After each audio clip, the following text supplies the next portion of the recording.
I thought we had a question there. Yeah. My question to Mr. Sandy. See, in instrumentation and control automation, we come across a lot of obsolescence, okay, and we follow the traditional upgrade process of our systems. Now we need to work upon how we can minimize the time as far as the execution of the upgrade is concerned, as well the confidence to the process safety management after the upgrade. That's what the big concern as on today as far as the obsolescence management is concerned. That's how we can move forward effectively without any incident as far as the control logics and the configuration of the system is concerned. That's what my question. You understand the question? I guess I would say that we follow the same processes in what we're proposing in terms of simplifying the system. We're not compromising the integrity or safety of the system. All those requirements that we have in our practices and standards still apply. And so I will say that what we've done is to streamline execution without compromising or jeopardizing what we're trying to achieve. So we can still do the same things. In fact, to our operators, they won't even know that we used a smart I/O junction box. As far as they know, it's the way it's always been. And so we're really not changing anything. We're just changing the paradigms about how we architect the system to make it easier to design and install. But everything else is the same. Okay, we have a question in the back. So Sandy, I have a question. If I take this vision of technology to the endpoint, I like your idea of a EJB that just can be placed out there in advance, wired up to, and then configured later. Are we ready to advance that? Because I come from the old school, and having to wire tag all those things in advance and then change all the wire tags when things get changed in the design is not very efficient. Are we to the point where that EJB will be delivered with a QR code on there, and the I&E technician will walk up with a visualization device, click on that code, and he'll see his termination points with the actual terminals in there for an analog or a digital, and that's the way you see it. You don't see it in the box. Are we at that point? I think we will see that. We've talked about electronic tagging in our discussions with the suppliers. The other thing, this technology that I mentioned, this DICE, well, it only applies to HART devices. You have to have a HART device to be able to utilize it. We're talking to them about how we can do it with digital. And so there may be a little chip or something that they put at the device. Maybe there's a tag that we scan, and then it transmits the data to the control system so that we can commission that digital loop. So there are ways there are things that we're talking to the suppliers about to extend this DICE from the analog devices to even digital devices so that we can continue to streamline the commissioning of the system. But I think what you suggested is something that we will see sometime in the future. Thank you. Okay. Right here, Andy. Here. Okay, all right. Anyway, go ahead. My name is Venkat, and I'm from PC and Technology. So the question is, we have a vast array of legacy systems out there in the world that put a damper on this glorious Internet of Things vision. How do we see those things transforming once we get beyond asset tracking and logistics, where the integration of the new stuff is only at the backbone, but we need to go far deeper into the field level network and make these transformations happen? How do we see these old legacy infrastructure changing over time? What's the vision that we have? Well, interesting question. Who wants to take on anything? Mike, you have some ideas? Go ahead, John, if you got some ideas. Yeah? Yeah, I think that the notion of integrating the disparate technologies and the disparate systems that are currently in place and will be in place for quite some time is sort of one of the biggest challenges that we're dealing with, and I think the industry will continue to deal with. We look at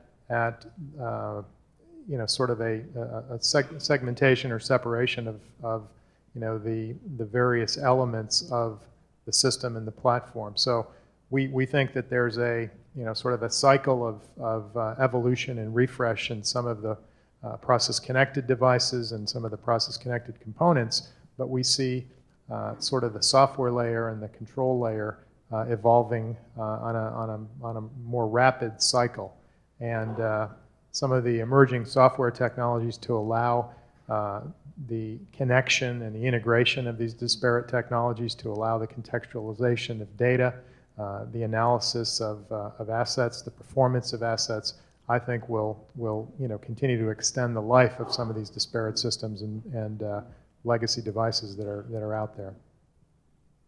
Go ahead. Yeah, I mean, adding to that, I think one of the things that we take pride in and we invest a lot of is being able to allow our customers to keep a lot of their intellectual property and their investment and move forward to the latest technology so that they can take advantage of the Internet of Things that's coming out as well. So we don't want to leave our customers in a position where they have to replace a whole system to get the latest technology, but they can evolve it as technology evolves.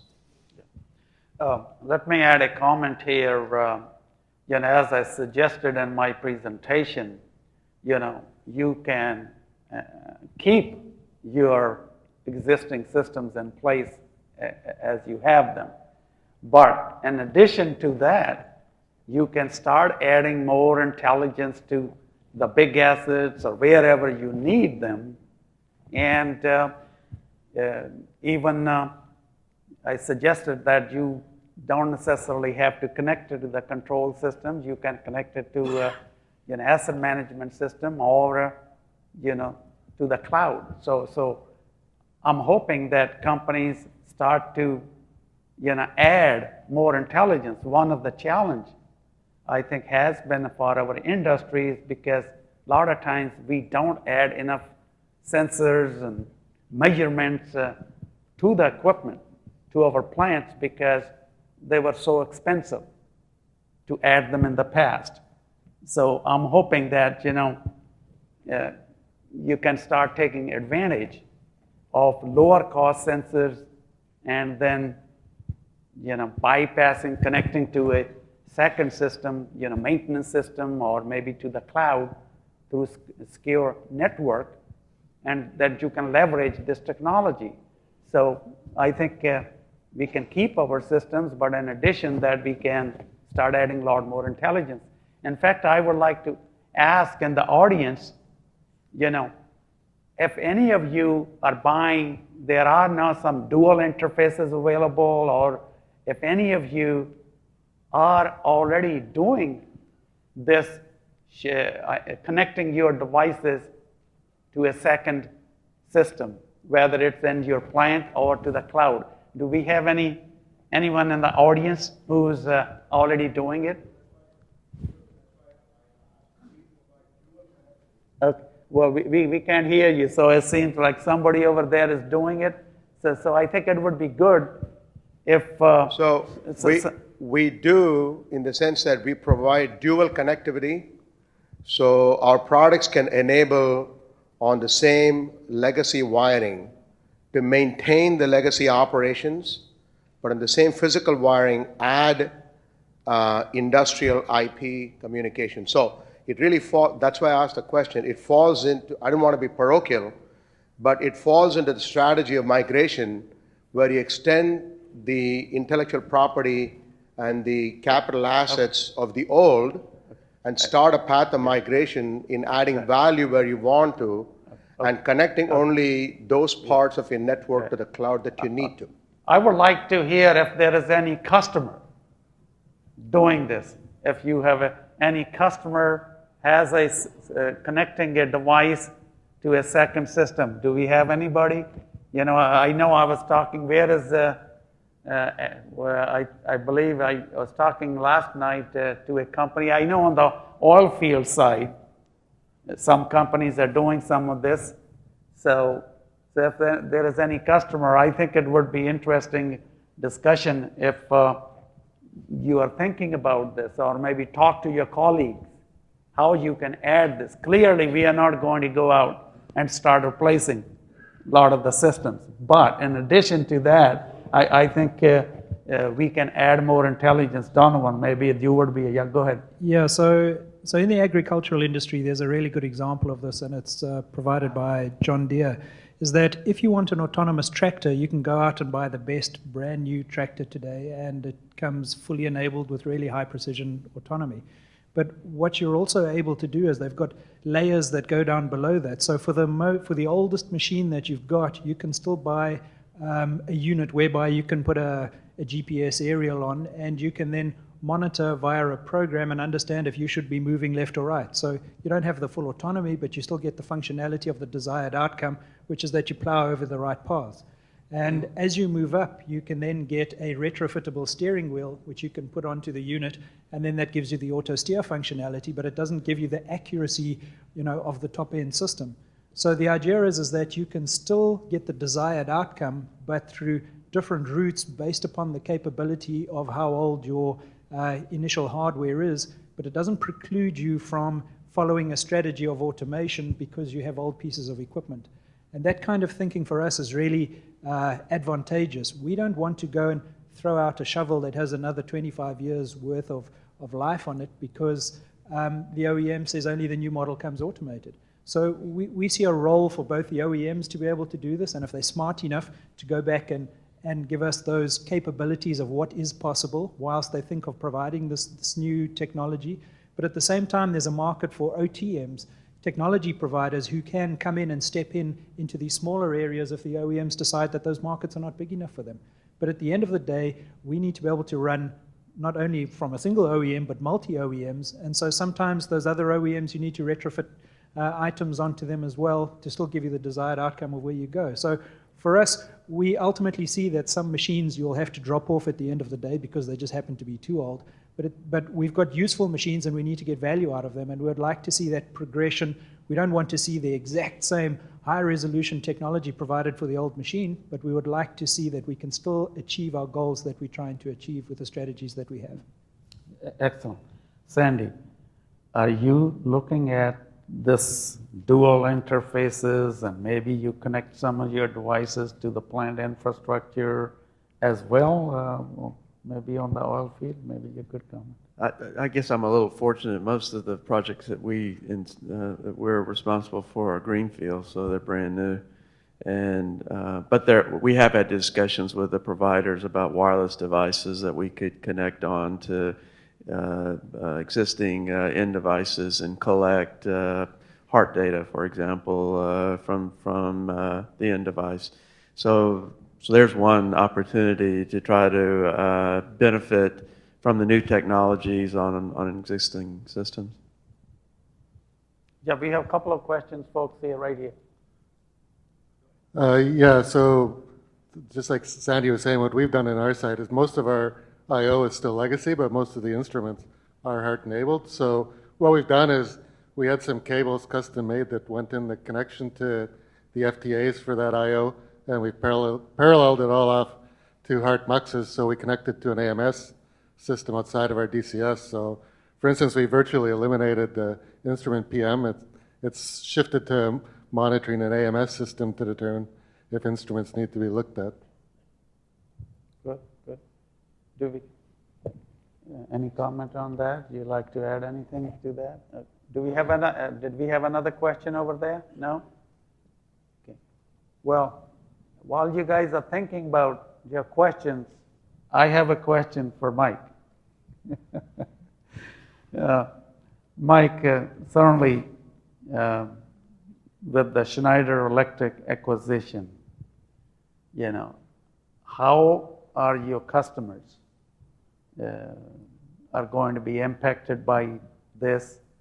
How maybe you could explain that, why did Schneider Electric buy you? the vision a little bit? Maybe you could share. Sure. What should your customers be concerned?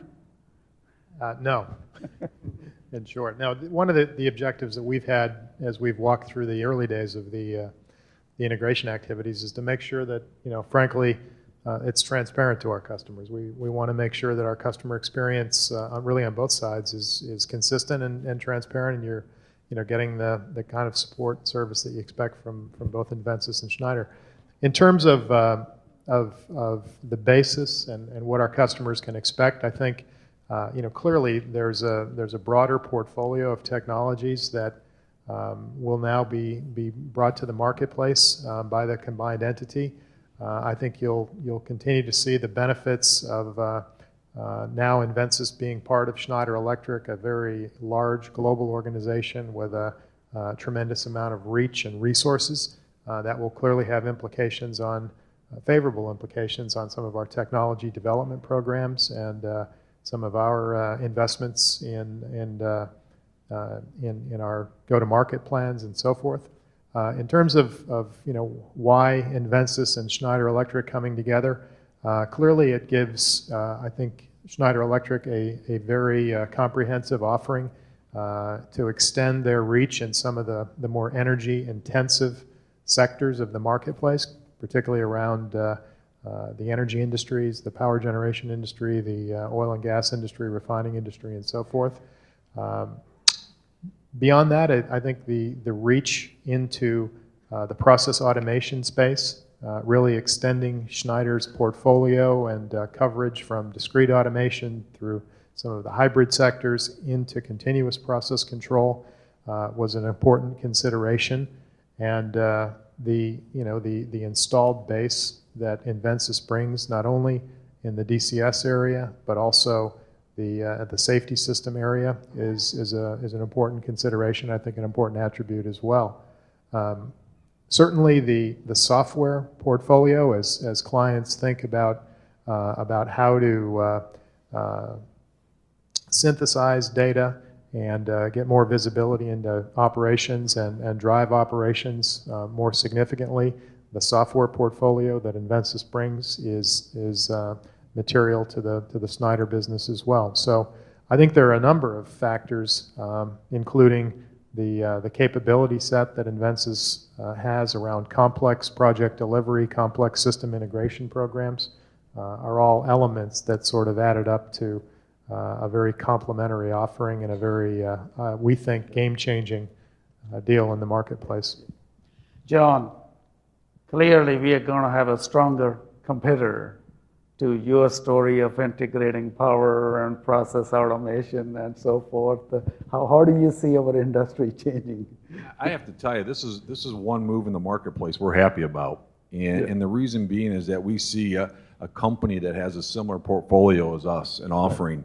And so we think it's going to give the marketplace more options in terms of being able to have an integrated power and process automation system. So we think it really signals a trend that the market's going to be moving that way in terms of integrating power and process automation together under one system. So we like the move. Yes. Okay. Good. Let me see. Yeah, we have a question over there. Yeah, thank you. Michael Barrett with Process. I got a two-part question. First part is, I think Sandy's comments about change are very relevant. The first part of that is, how long does it take for you in the sizable organization you have to implement change once you recognize that it's important to do? The second part is that change is moving towards standards, just like 61850. So are we moving to an environment where we're going to have platform agnostic devices so that we just choose best of breed regardless of manufacturer because they're all going to function like they're supposed to where they're meant to be? We started our journey probably a couple of years ago and started outlining what our vision was with each of the suppliers. And it takes a while to develop at least some of the major technology items. So it was about 2 years ago. I think I would like to see where it was more agnostic. our approach, we do enough business to get value from multiple providers. So we see a lot of benefit in having options available to us. We have projects all over the world.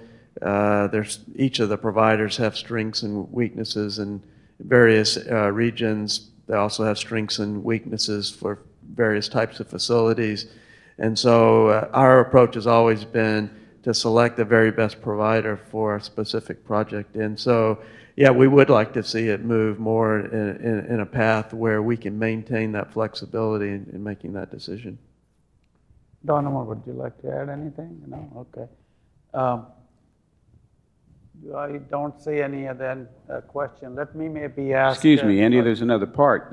Actually, the providers should have an opinion on what they would feel about agnostic platforms. Oh, okay. Yeah, no, certainly they are welcome to comment. Yeah, maybe just a comment on the change side. I mean, we certainly applaud Sandy and the ExxonMobil folks for helping us, navigate through some of these challenges.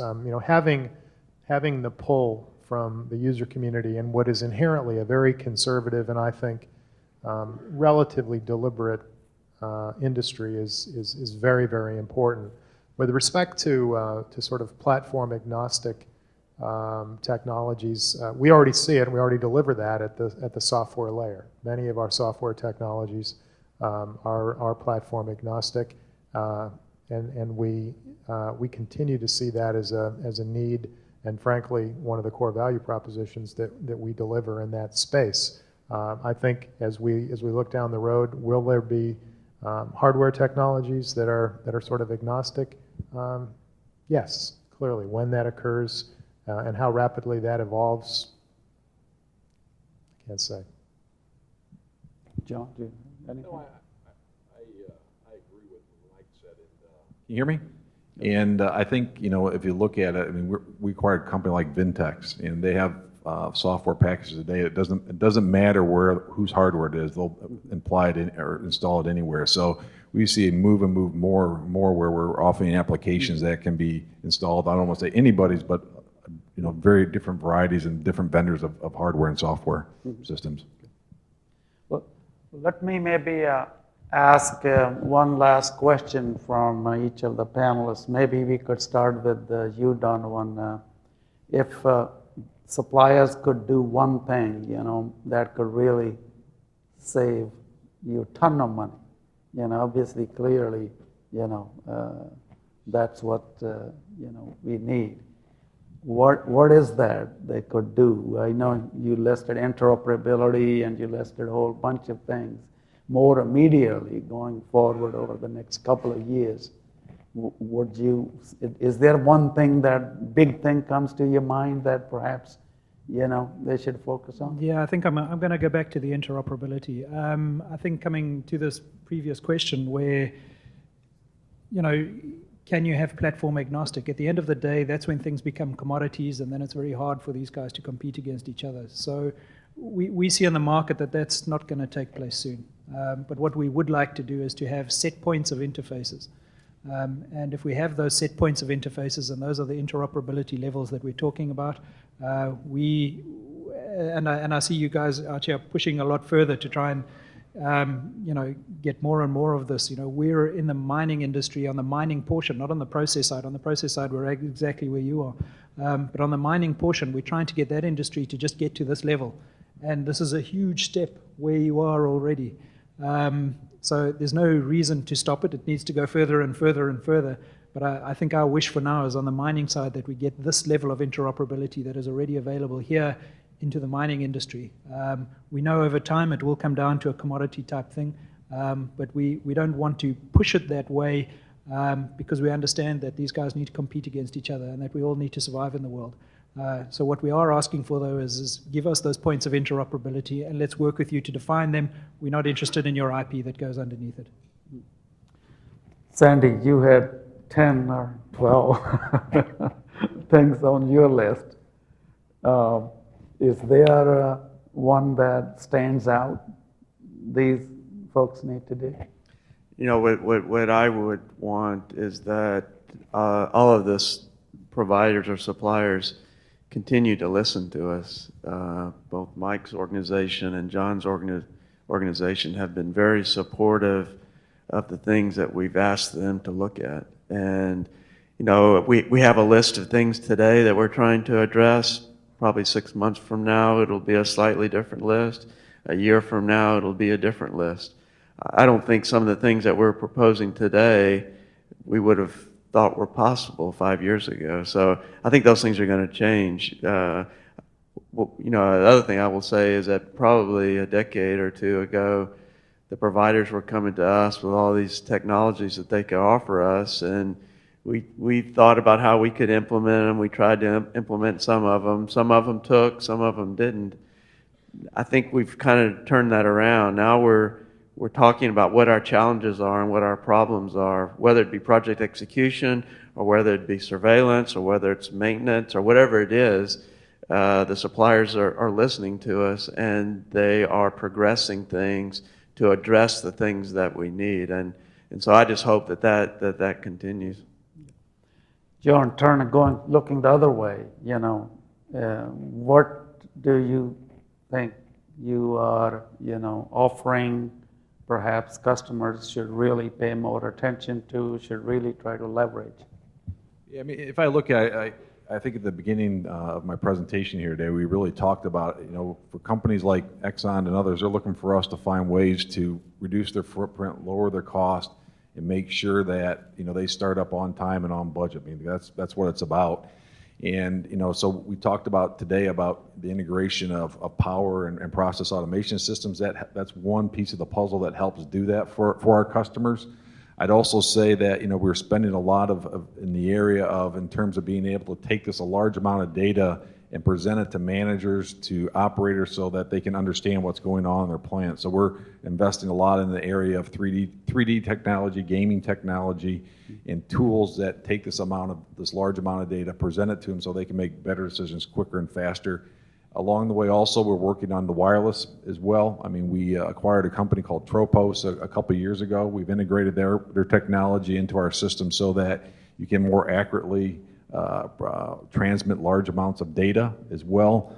On the wireless side, you know, what we're working on today is we're working on our energy harvesting technology, where that we can use thermal gradients in the process to power instruments, so you can eliminate power cables and battery packs. So we're working on that area. So that's just a few of the things that we're doing today to try to help our customers be more successful. Great. Mike, any last comments on your part? Well, again, you know, our focus is on really two dimensions: operational insight, you know, having the visibility into the massive quantities of data and information, and being able to synthesize that, contextualize that data, and act on that data in a clear and effective manner. So much of our investment is driven by the voice of our customers. As I think all of the suppliers in the room know, you know, research and development dollars are precious, and you need to make sure that what you're building is in line with what the marketplace and our customers are asking for. So we've spent a significant amount of time listening to our clients, developing use cases, specific use cases within the vertical segments that we operate in, and using that as a way to inform our development activities. So it's an exciting time, and we're very, very focused on that. I have several announcements. I want to actually mention those to you. First of all, this discussion is a terrific discussion. I think a lot of good questions. I want to mention that discussion will continue because Sandy is again presenting at 2 o'clock a lot more detail about what they are trying to do. And the session is called the Automation Challenge. And in addition to Sandy, we have Brian from Nestle, and we also have a GM person. So we will have very good cross-section from the industry, and they are going to be actually going into more detail about what they are doing, because I think the challenge right now is we have to start doing some big things. because we want to lower costs, significantly, not by, 1 or 2% type of thing. So I encourage you guys, you folks, to continue the discussion on this path, and certainly, we have these other programs and other tracks for you as well. So, and obviously, we wanted you to continue this discussion over the next 3 days. Lunchtime, we have our sponsor, Inductive Automation, is sponsoring lunch, and I believe lunch is outside by the pool, so we can get out for a while. And right after the lunch, again, I would say at 1:15 in track 3, there will be actually a workshop conducted by ABB Ventex, and you can come and hear more about some of the things John talked about. So with that, please join me giving a hand of applause to our panelists.